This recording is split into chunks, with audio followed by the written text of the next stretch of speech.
The Lotus Sutra, Chapter 25, The Universal Gateway of the Bodhisattva, Perceiver of the World Sounds. At that time, the Bodhisattva, in inexhaustible intent, immediately rose from his seat, bared his right shoulder, pressed his palms together, and facing the Buddha spoke these words: World-honored one, this Bodhisattva, Perceiver of the World Sounds, why is he called Perceiver of the World Sounds?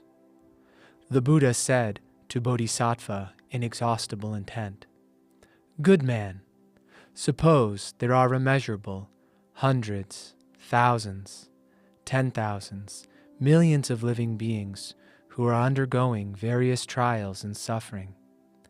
If they hear of this Bodhisattva, Perceiver of the World Sounds, and single-mindedly call his name, then at once he will perceive the sound of their voices, and they will all gain deliverance from their trials. If someone, holding fast to the name of Bodhisattva, Perceiver of the World Sounds, should enter a great fire, the fire could not burn him.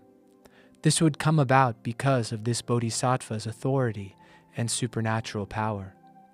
If one were washed away by a great flood and called upon his name, one would immediately find himself in a shallow place.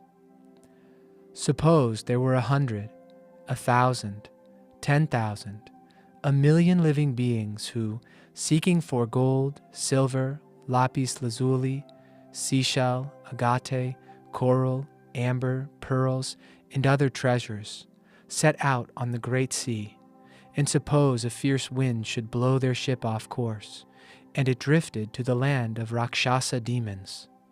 If among those people there is even just one who calls the name of Bodhisattva, Perceiver of the World Sounds, then all those people will be delivered from their troubles with the Rakshasas. This is why he is called Perceiver of the World Sounds. If a person who faces imminent threat of attack should call the name of Bodhisattva, Perceiver of the World Sounds, then the swords and staves wielded by his attackers would instantly shatter into so many pieces that he would be delivered. Though enough yakshas and rakshasas to fill all the 1,000,000,000-fold world should try to come and torment a person, if they hear him calling the name of Bodhisattva, Perceiver of the World Sounds, then these evil demons will not even be able to look at him with their evil eyes, much less do him harm. Suppose there is a person who, whether guilty or not, has had his body imprisoned in fetters and chains, kang and lock. If he calls the name of Bodhisattva, Perceiver of the World Sounds, then all his bonds will be severed and broken, and at once he will gain deliverance. Suppose in a place filled with all the evil-hearted bandits of the 1,000,000,000-fold world, there is a merchant leader who is guiding a band of merchants carrying valuable treasures over a steep and dangerous road, and that one man shouts out these words: Good men, do not be afraid. You must single-mindedly call on the name of Bodhisattva, Perceiver of the World Sounds. This Bodhisattva can grant fearlessness to living beings. If you call his name, you will be delivered from these great evil-hearted bandits. When the band of merchants hear this, they all together raise their voices, saying, Hail to the Bodhisattva, Perceiver of the World Sounds. And because they call his name, they are at once able to gain deliverance. In inexhaustible intent, the authority and supernatural power of the Bodhisattva and Mahasattva, Perceiver of the World Sounds, are as mighty as this. If there should be living beings beset by numerous lusts and cravings, let them think with constant reverence of Bodhisattva, Perceiver of the World Sounds, and then they can shed their desires. If they have great wrath and ire, let them think with constant reverence of Bodhisattva, Perceiver of the World Sounds, and then they can shed their ire. If they have great ignorance and stupidity, let them think with constant reverence of Bodhisattva, Perceiver of the World Sounds, and they can rid themselves of stupidity. In inexhaustible intent, the Bodhisattva, Perceiver of the World Sounds, possesses great authority and supernatural powers, as I have described, and can confer many benefits. For this reason, living beings should constantly keep the thought of him in mind. If a woman wishes to give birth to a male child, she should offer obeisance and alms to Bodhisattva, perceiver of the world sounds, and then she will bear a son blessed with merit, virtue, and wisdom. If she wishes to bear a daughter, she will bear one with all the marks of comeliness, one who in the past planted the roots of virtue and is loved and respected by many persons. Inexhaustible intent. The Bodhisattva, perceiver of the world sounds, has power to do all this. If there are living beings who pay respect and obeisance to Bodhisattva, perceiver of the world sounds, their good fortune will not be fleeting or vain. Therefore, living beings should all accept and uphold the name of Bodhisattva, perceiver of the world sounds. Inexhaustible intent. Suppose there is a person who accepts and upholds the names of as many bodhisattvas as there are sands in 62 million Ganges, and for as long as his present body lasts, he offers alms to them in the form of food and drink, clothing, bedding, and medicines. What is your opinion? Would this good man or good woman gain many benefits, or would he not? Inexhaustible intent replied, "They would be very many indeed, world-honored one."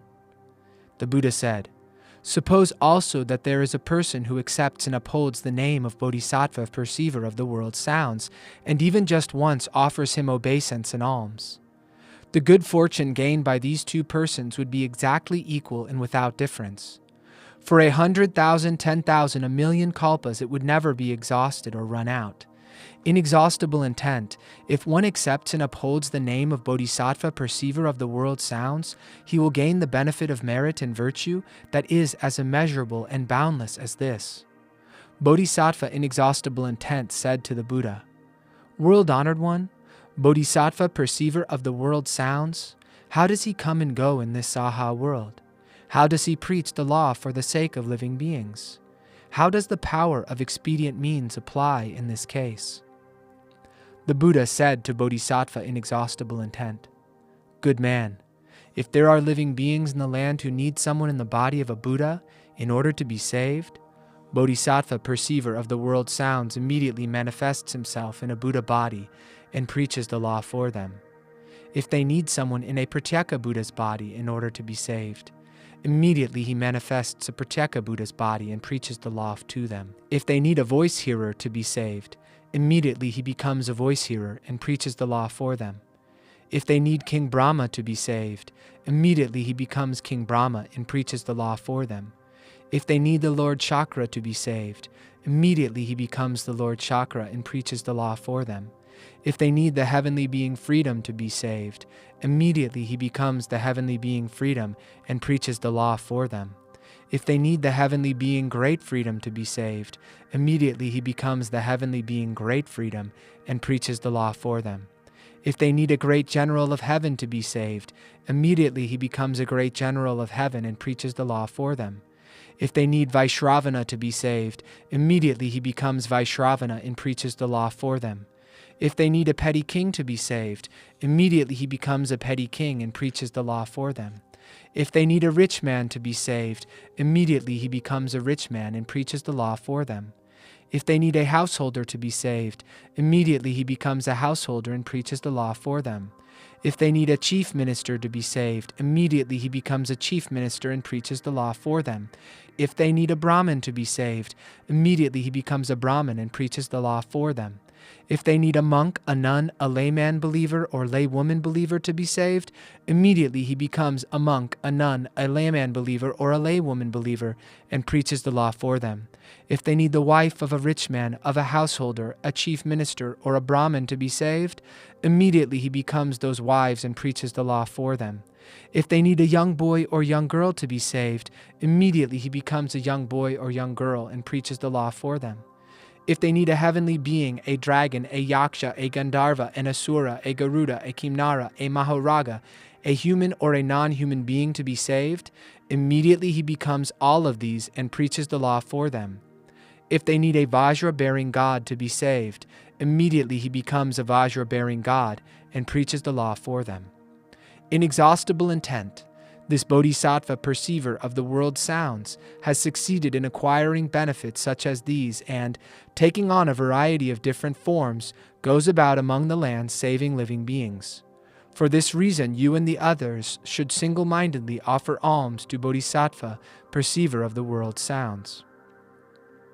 This Bodhisattva and Mahasattva, perceiver of the world sounds, can bestow fearlessness on those who are in fearful, pressing, or difficult circumstances. That is why in this Saha world everyone calls him bestower of fearlessness. Bodhisattva inexhaustible intent said to the Buddha, "World-honored one, now I must offer alms to Bodhisattva, perceiver of the world sounds." Then he took from his neck a necklace adorned with numerous precious gems, worth 100 or 1,000 taels of gold, and presented it to the Bodhisattva, saying, "Sir, please accept this necklace of precious gems as a gift in the Dharma." At that time, Bodhisattva, perceiver of the world sounds, was unwilling to accept the gift. Inexhaustible intent spoke once more to Bodhisattva, perceiver of the world sounds, saying, "Sir, out of compassion for us, please accept this necklace." Then the Buddha said to Bodhisattva, perceiver of the world sounds, "Out of compassion for this Bodhisattva inexhaustible intent, and for the 4 kinds of believers, the heavenly beings, dragons, yakshas, gandharvas, asuras, garudas, kimnaras, mahoragas, human and non-human beings, you should accept this necklace." Thereupon, Bodhisattva, perceiver of the world sounds, having compassion for the 4 kinds of believers and the heavenly beings, dragons, human and non-human beings, and the others, accepted the necklace and, dividing it into 2 parts, presented one part to Shakyamuni Buddha and presented the other to the tower of the Buddha many treasures. The Buddha said, "Inexhaustible intent, these are the kinds of freely exercised supernatural powers that Bodhisattva, perceiver of the world sounds, displays in his comings and goings in the Saha world." At that time, Bodhisattva inexhaustible intent posed this question in verse form. "World-honored one, replete with foremost virtues, I now ask you once again, for what reason that Buddha's son is named perceiver of the world sounds?" The honored one, endowed with wonderful features, replied to inexhaustible intent in verse. "Listen to the actions of the perceiver of sounds, how aptly he responds in various quarters. His vast oath is deep as the ocean. Kalpas pass, but it remains unfathomable. He has attended many thousands and millions of Buddhas, setting forth his great pure vow. I will describe him in outline for you. Listen to his name. Observe his body, bear him in mind, not passing the time vainly, for he can wipe out the pains of existence. Suppose someone should conceive a wish to harm you, should push you into a great pit of fire. Think on the power of the perceiver of sounds, and the pit of fire will change into a pond. If you should be cast adrift on the vast ocean, menaced by dragons, fish, and various demons, think on the power of that perceiver of sounds, and the billows and waves cannot drown you. Suppose you are on the peak of Mount Sumeru, and someone pushes you off. Think on the power of that perceiver of sounds, and you will hang in midair like the sun. Suppose you are pursued by evil men, who wish to throw you down from a diamond mountain. Think on the power of the perceiver of sounds, and they cannot harm a hair of you. Suppose you are surrounded by evil-hearted bandits, each brandishing a knife to wound you. Think on the power of that perceiver of sounds, and at once all will be swayed by compassion. Suppose you encounter trouble with the king's law, face punishment, about to forfeit your life. Think on the power of that perceiver of sounds, and the executioner's sword will be broken to bits. Suppose you are imprisoned in Kang and lock, hands and feet bound by fetters and chains. Think on the power of that perceiver of sounds, and they will fall off, leaving you free.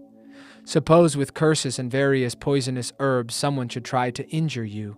Think on the power of that perceiver of sounds, and the injury will rebound upon the originator. Suppose you encounter evil rakshasas, poison, dragons, and various demons. Think on the power of that perceiver of sounds, and then none of them will dare to harm you.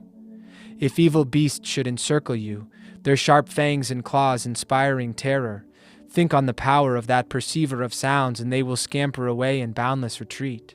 If lizards, snakes, vipers, scorpions threaten you with poison breath that sears like flame, think on the power of that perceiver of sounds, and hearing your voice they will flee of themselves.